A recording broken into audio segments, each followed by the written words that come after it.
Il m'a conduit derrière l'escalator, dans un angle où le vacarme du centre se faisait murmure. « Si quelqu'un te met la pression, dis-le-moi », a-t-il soufflé. Mon poignet battait encore d'une peur tenace, souvenir d'un message qui menaçait ma vie privée. Mais près de lui, sous la lueur froide des néons, j'ai senti pour la première fois que choisir d'être moi n'était pas une défaite, plutôt une entrée dans la lumière, un pas que personne ne fera à ma place. Il pencha la tête vers l'écran, le bourdonnement du portique derrière nous devenu un seul fil sonore. « Code » demanda-t-il sans hausser le ton. Mon téléphone vibra en même temps. « Vos contenus privés pourraient être diffusés en ligne. Changez votre mot de passe. » J'ai senti la panique escalader plus vite que l'escalator. Entre ses doigts et mon écran, il n'y avait pas seulement un contrôle de sécurité, mais la frontière fragile entre ce que je cache et ce que je suis. Je m'appelle Noé, 24 ans, étudiant en design. J'ai tendu le téléphone, il l'a posé sur le comptoir, badge Adrien Morel accroché au gilet, posture stable, regard clair. Il n'a pas posé de questions intrusives. « Quelqu'un te harcèle ?» La simplicité de la phrase m'a désarmé davantage que l'alarme. J'ai acquiescé, un geste minuscule. Il a déplacé le bac plastique pour nous offrir un coin de confidentialité derrière l'escalator, là où le centre s'assourdit. « Si quelqu'un te met la pression, dis-le-moi. » Sa voix était précise, ni paternaliste, ni distante. Mes mains tremblaient. Je pensais à Bastien, à ses messages nocturnes, à ceci tu ne réponds pas, je publie répété comme un marteau. Adrien n'a pas cherché à voir mes photos. Il a simplement dit « on peut déposer un signalement. Et d'abord, on va sécuriser ça. » Il m'a rendu le téléphone, m'a guidé pas à pas pour activer la double authentification. Le geste était technique, la sensation intime d'une autre manière, je n'étais pas seul. Nous avons marché jusqu'à la sortie sur le parvis de la Part-Dieu. L'air d'octobre était vif. J'avais encore la gorge serrée, mais je respirais. « Café ?» J'ai hésité. Il ne portait pas son autorité comme une barrière, plutôt comme une promesse de cadre clair. « Pas pendant mon service », a-t-il précisé. « Après. Au Vieux Lyon, si tu veux ?» J'ai dit oui trop vite, surpris par ma propre réponse. Sur le trajet du tram T1, l'écran a reclignoté. Dernier avertissement. Le nom de Bastien s'est affiché puis a disparu. Adrien a vu ma réaction, pas le message. « Tu n'as rien fait de mal, Noé ?» Il connaissait mon prénom parce qu'il l'avait lu sur ma carte étudiante. Le fait qu'il le prononce sans y mettre une distance me fit vaciller. Je ne suis pas sûr d'être prêt à... Il m'a coupé doucement. « Tu n'as pas à être prêt pour tout. Juste pour ne pas te laisser faire. » Mon studio à la Guillotière m'attendait avec son silence. J'ai pensé annuler. J'ai ouvert la conversation avec Bastien, j'ai effacé une réponse sèche que je n'enverrai jamais, j'ai désactivé les aperçus d'écran. Puis j'ai écrit à Adrien, 19h, station Vieux-Lyon, cathédrale Saint-Jean. La réponse est arrivée presque aussitôt. 19h, je finis à 18h30. Je serai là. À 19h, la pluie s'est mise à piquer les pavés. Nous nous sommes abrités sous une arcade. Il n'a pas posé de questions sur mon passé avant de me demander si j'avais faim. J'ai dit que je n'avais pas vraiment d'appétit. Alors marchons. Nous avons descendu une ruelle étroite, suivi une traboule ouverte, ressortie place du Change. Il parlait peu mais à propos, comment garder des preuves, à qui s'adresser, ce que le droit appelle atteinte à la vie privée. On peut passer demain au centre LGBTI. Ils ont l'habitude. Je lui ai demandé pourquoi il savait tout ça. Il a haussé l'épaule, parce que des gens viennent me voir quand ça dérape ici. Parce que j'ai déjà vécu des regards qui se durcissent sans raison valable. Son sans raison valable m'a touché. C'était une manière de dire je comprends sans se poser en héros. Je lui ai raconté Bastien à voix basse, la rencontre rapide, la rupture bancale, les messages revenus dès qu'il a su que j'avais quelqu'un. « Tu as quelqu'un ?» Il n'a pas insisté. J'avais, ou je croyais. Nous avons pris 2 thés brûlants à emporter. La chaleur dans les mains me donnait un faux courage. La dernière fois que j'ai dit « je suis avec quelqu'un », j'ai eu peur de ma propre voix, ai-je lâché. « La peur, ça passe mieux à 2, a-t-il répondu. Je ne savais pas s'il parlait comme pro ou comme homme. Peut-être les deux. Le téléphone a vibré encore, sec, 3 fois. Je n'ai pas regardé. Adrien non plus. « Tu veux que je marche avec toi jusqu'au tram ?» J'ai hoché la tête. Sur le quai, on aurait pu parler de toute autre chose, études, ville, travail de nuit. Il n'a pas cherché à remplir. Le silence n'était pas vide. Il nous laissait place. Quand le tram est apparu, il a dit « J'aimerais te revoir, sans uniforme, sans badge, juste moi. » J'ai souri malgré moi. Moi aussi. Dans le wagon, je me suis placé près de la porte. Les lumières défilaient en tâches, et pour la première fois depuis des jours, mon cœur ne cognait plus contre ma cage thoracique. Puis l'aperçu est apparu, impossible à ignorer. « Tu veux jouer au héros ? Très bien. Dis adieu à ta tranquillité. Signé, Bastien. » Le message suivant a été plus précis. « Demain, 10h. Si tu ne réponds pas, je publie. » J'ai levé les yeux. Adrien était resté sur le quai, immobile, comme si notre conversation le retenait encore. Je n'ai pas fait signe. Je n'ai pas voulu mêler ces dernières minutes de service à cette menace. À Saxe-Gambetta, j'ai quitté le tram, j'ai marché vite jusqu'à mon immeuble. Une fois la porte refermée, j'ai ouvert la conversation. Ne publie rien, c'est illégal. Mes doigts ont tapé, se sont arrêtés. Bastien a répondu « Alors prouve que tu m'écoutes, reviens » ou je clique. Je me suis appuyé contre le mur, tous les bons conseils d'Adrien se heurtaient à ce réflexe ancien. Négocier avec ma peur. J'ai pensé à sa phrase « La peur, ça passe mieux à deux » et, avant que la nuit ne m'aspire, j'ai tapé un autre message. Pas à Bastien, à Adrien. Il a fixé un ultimatum. Demain matin. Est-ce que tu peux venir avec moi au centre ? Les points de suspension ont clignoté, long comme une respiration. Demain, 9h30, je passe te prendre à la Guillotière, on ne gère plus ça seul. Le téléphone s'est tu, le bruit de la ville aussi, je n'avais aucune garantie que tout irait bien. Mais pour la première fois, je tenais une date, une heure, une présence. Et face à quelqu'un qui confondait chantage et pouvoir, j'avais enfin un début de réponse. Le message est tombé comme une pièce sur le carrelage, demain, 10h, où je publie. Entre le bourdonnement de la rame et mon souffle, j'ai su que reculer coûterait plus cher que d'avancer. Le lendemain, Adrien m'attendait en bas de chez moi, sans uniforme.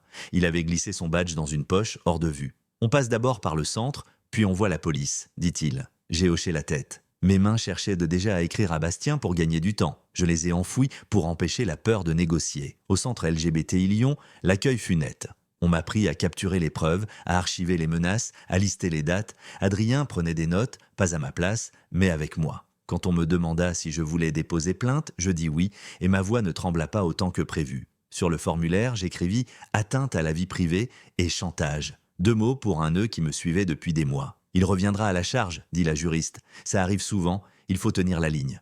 Adrien ajouta « et ne pas répondre seul ». Nous fixâmes un plan, capture, silence vis-à-vis de Bastien, médiation par l'association, plainte formalisée. À 10h pile, mon téléphone vibra.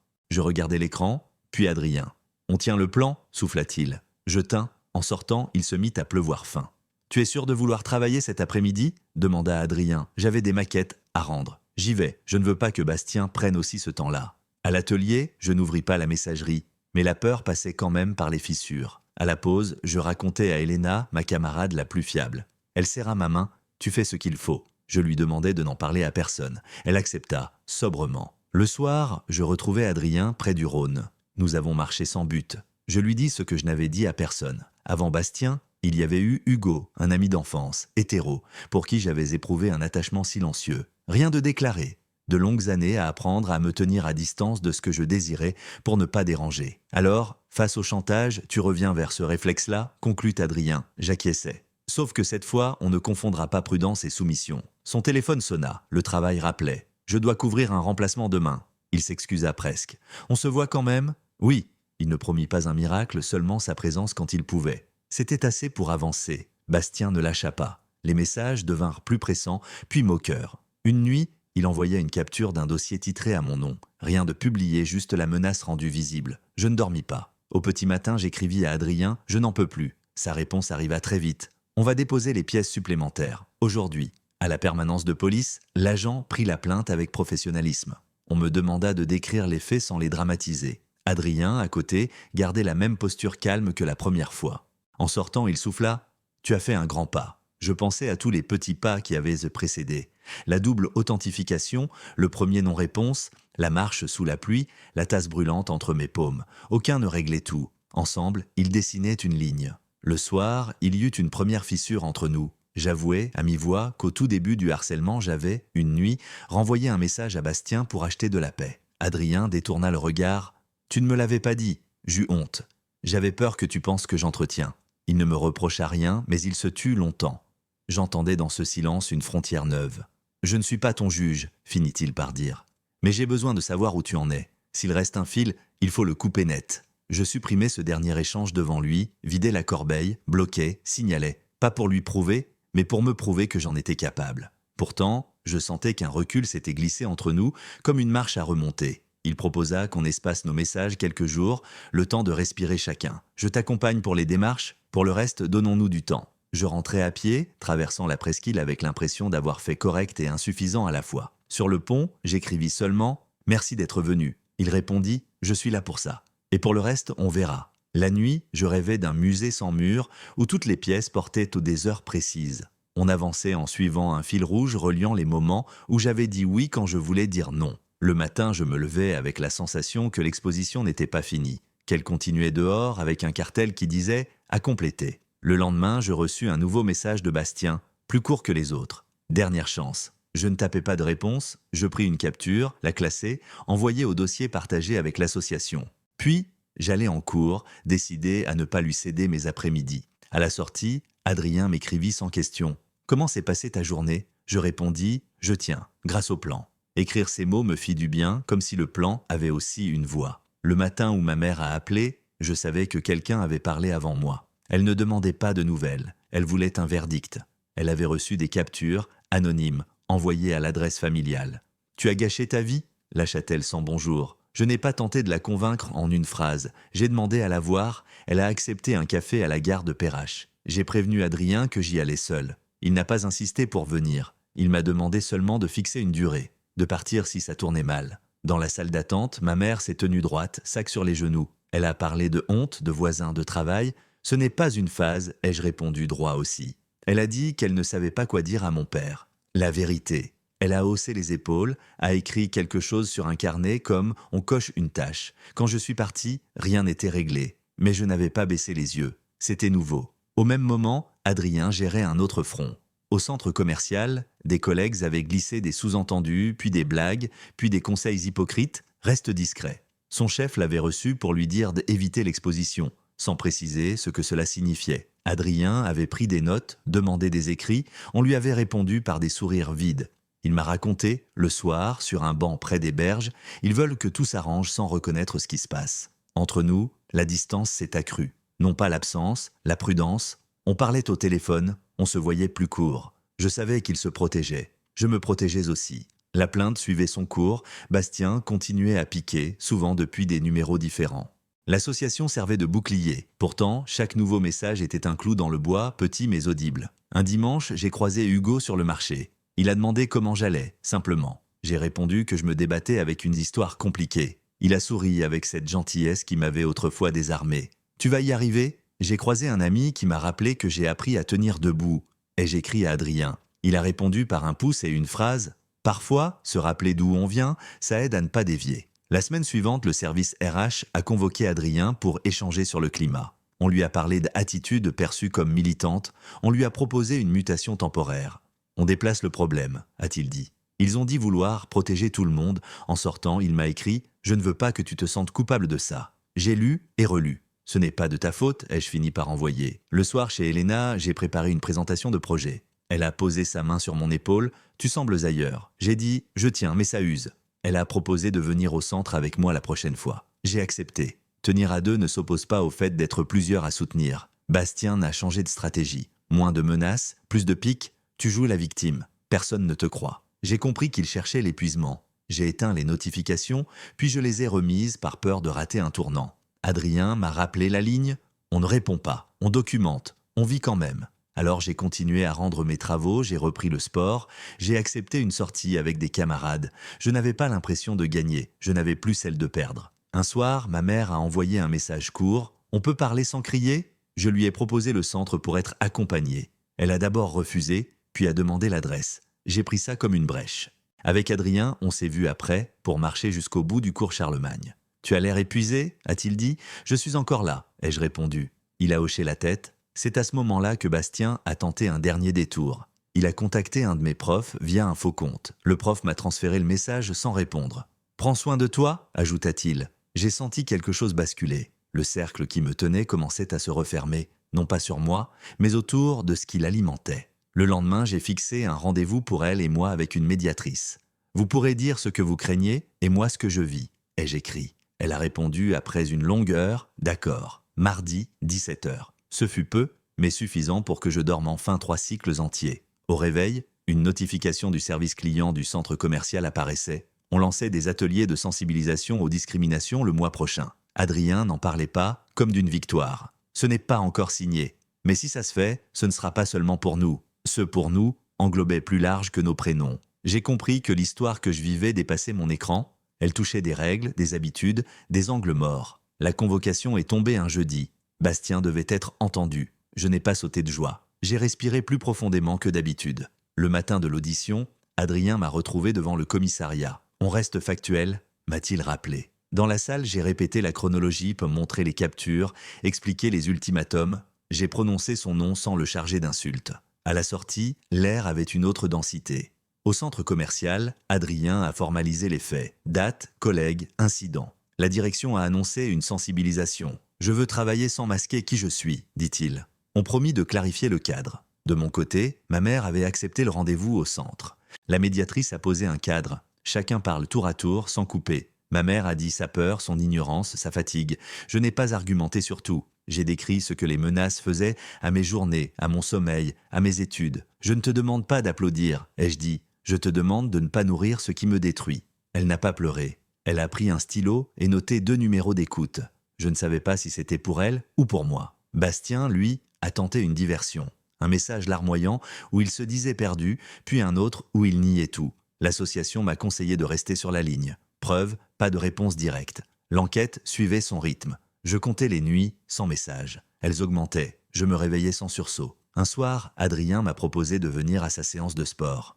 Pas pour faire le coach, pour transpirer ensemble. J'y suis allé, courir côte à côte, compter des répétitions, s'échanger une bouteille d'eau, autant d'actions simples qui me rendaient une densité que la peur avait amincie. Après, il m'a dit « Je dépose demain une alerte formelle sur le climat ». Je savais ce que cela impliquait, être regardé comme celui qui met des mots où d'autres préfèrent des silences. « Tu es sûr ?»« Oui ». Le lendemain, il m'a envoyé une photo d'un document tamponné, signalement pris en compte. L'après-midi, un mail général est parti au personnel. Rappel des règles, numéro d'alerte interne, annonce d'ateliers à venir. Je n'ai pas vu les grimaces, je n'ai pas eu besoin. Adrien a reçu 2 messages de collègues qui disaient simplement « Si tu as besoin d'un témoignage, je suis là ». Le reste se contenta d'un silence moins hostile.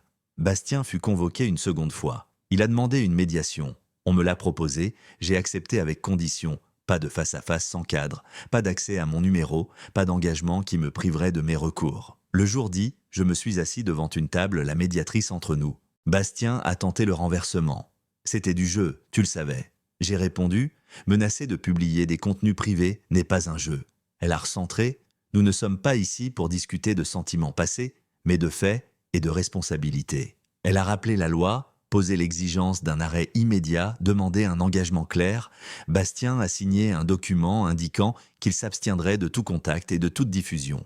S'il enfreint, vous nous prévenez et nous réagissons, ajouta-t-elle. Je me suis senti tenu par un filet qui ne dépendait plus de sa seule bonne volonté. Dans les jours suivants, la direction du centre a confirmé les ateliers. Adrien a proposé d'y participer non comme symbole, mais comme salarié concerné. On l'a inscrit pour un témoignage cadré. « Je dirai ce que j'ai vu », a-t-il dit. Un samedi, j'ai reçu un mail bref de Bastien. Il reconnaissait des comportements mal adaptés, sans s'excuser vraiment. Je n'ai pas répondu. J'ai transféré au dossier, j'ai fermé l'ordinateur et je suis allé courir. Mes jambes n'étaient pas plus rapides, mais elles allaient plus loin. La semaine suivante, j'ai reçu une notification.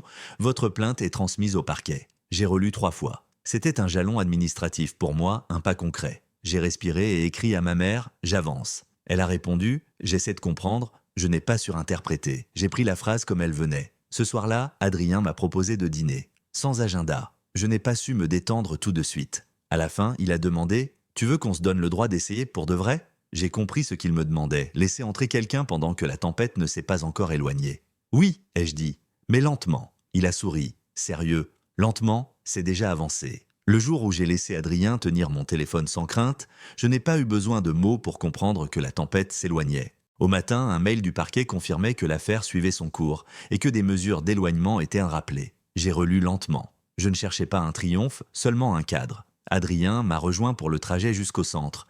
Ma mère devait nous y retrouver. Elle est arrivée à l'heure, nerveuse mais décidée. La médiatrice a commencé sans solennité. On va parler de ce qui s'est passé, de ce qui doit cesser et de comment on avance. Ma mère a dit qu'elle avait eu tort de croire qu'un silence protégerait notre famille. Elle a reconnu des phrases blessantes. Je ne savais pas faire autrement. J'ai répondu que moi non plus et que j'apprenais. Elle a regardé Adrien et lui a dit « Merci d'avoir été là ». Il a dit qu'il n'avait fait que son travail, puis a ajouté « Et un peu plus parce que je tenais à Noé ». La semaine suivante, la direction du centre commercial a lancé les ateliers promis. Adrien était de service le matin. L'après-midi, il a témoigné 10 minutes. Pas de slogan, pas de drame, des faits, des pistes, l'affirmation que le professionnalisme n'est pas l'ennemi de la vérité. Le mail interne parlait d'engagement et de respect. Quelques jours plus tard, Adrien a reçu une reconnaissance officielle et une proposition d'évolution. Bastien a cessé d'écrire. L'association m'a appris qu'il avait reçu un rappel à la loi assorti d'une orientation vers un stage de sensibilisation. C'était une conséquence. Je n'ai pas cherché à le croiser, ni à obtenir des excuses parfaites. Je voulais simplement que la menace sorte de ma chambre, de mon sac, de ma poitrine. Elle s'étiolait jour après jour. Adrien a visité mon atelier. Il a posé des questions concrètes. Pourquoi cette courbe? Où est le point d'appui? Nous avons fixé des jours pour nous voir, des marges pour respirer, un rythme. Ma mère m'a écrit un message qui tenait en une ligne. Je suis allé à une réunion de parents au centre social. J'ai écouté, je n'ai pas cherché à vérifier. Je lui ai répondu merci. Plus tard, elle nous a invités à déjeuner et à poser des questions simples. Elle a posé une main sur la mienne au moment du café. Je ne promets pas d'être parfaite, je promets de ne plus ajouter de poids inutiles. Cela suffisait. La vie a repris de la vitesse ordinaire. Je rendais mes projets, j'allais courir, je dormais presque bien. Parfois, la peur revenait en éclats brefs. Elle ne restait pas. Adrien finit par accepter l'évolution proposée, non pour s'éloigner du terrain, mais pour former les nouvelles équipes. Je peux fixer des cadres où d'autres n'en ont pas, expliqua-t-il. Je trouvais cela juste. Un dimanche, au bord de la Saône, il m'a tendu mon téléphone. L'écran affichait une photo que nous venions de prendre, une simple image, nos silhouettes dans la lumière pâle, rien d'exhibé, rien à cacher. « Tu peux la garder ?» a-t-il dit. Je l'ai rangée dans un dossier, sans alarme, sans verrouiller 4 fois. Je me souvenais seulement du garçon qui craignait chaque vibration et qui désormais choisissait ce qui vaut d'être gardé. Je n'ai pas appelé cela une fin, plutôt une façon de tenir. Bastien répondait de ses actes devant ceux qui devaient te juger. Ma mère apprenait à m'écouter. Adrien et moi avancions au rythme du réel, ni trop vite, ni trop lentement. La morale était simple, personne n'a le droit d'acheter le silence des autres, et personne n'a l'obligation de s'excuser d'exister. Le reste se construit, un message à la fois, une marche après l'autre, avec le courage discret qui se lève quand on n'a plus peur d'allumer l'écran.